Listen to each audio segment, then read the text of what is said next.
So, is there anything that, for instance, because you've been involved with other institutes and mosques and projects, etc.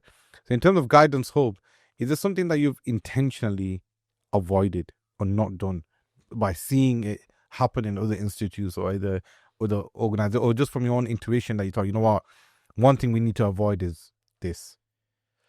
I don't know about avoiding from compared to other institutes, because I'd rather just focus on ourselves. Yeah. So from our own perspective, one of the main things we've done that we always kept as like in front of us and, really important to keep, aware of all the time is our own values as Muslims. I'm talking about our laws and our morals.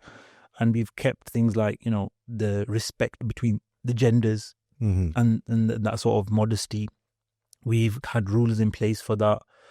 We've kept the way we work in terms of, even fundraising and finances and spending and being on. We had options to take loans, for instance, to get further, hundreds of thousands of pounds could be put into the bank and you can do this, you can do that. But we've said no, because we know that's not the way forward. Islamically, morally, that's going to, in the long run, just destroy us, right? The barakah, the blessings will go, right? And the goodness will go, because we're using the modern system, the corporate world, whatever this, So we've always kept sort of a traditional side to us, even though we live in the modern world, even though we're trying to adapt to this society. So I think that keeping that in mind, that we have a tradition, we have values, that's probably been a really important factor and strength for us, even though I think a lot of people can sometimes see it as slowing you down or holding you back, or you could do more, couldn't you, this, that. I think that's the test from Allah. You got to be patient as well. These things don't happen overnight. Guidance didn't come in overnight. It hasn't had its impact in one day or 1 month or 1 year. All these projects, mashallah, that are happening, they take time, they take hard work, and eventually see that pay off. So I think having that core value and sticking to that, regardless of what you could do, is important. Do you think people are moving away from those core values? That's what I didn't want to say about others, but yeah, I think that you see a lot of people, they do great stuff, but you think to yourself, well, this is not allowed. It's not allowed in this way. Can you give an example? Controversial one, but I think I need to say Yeah, you say it. Yeah, I think one of them is a lot of people are doing trips now, and women are traveling, and they're traveling without a family member, a male family member, and they're getting fatwas, and these are non-essential trips. These are not, people might say, oh, they're for seeking knowledge or for this, but they're not essential.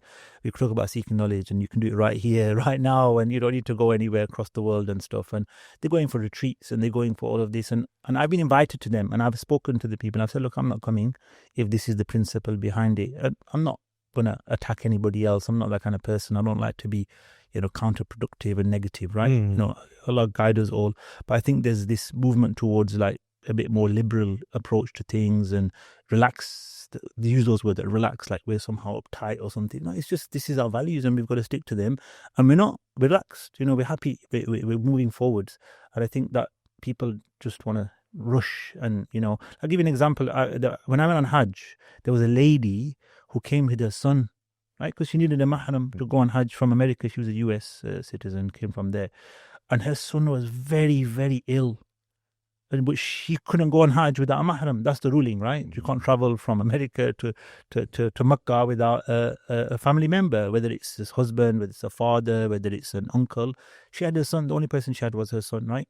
And he's very ill. And he's had really special medication. And the doctor said, don't go, because this medication isn't available there. And if something happens to him or whatever, guess what happened? On the transit, they lost a suitcase with all the medication in.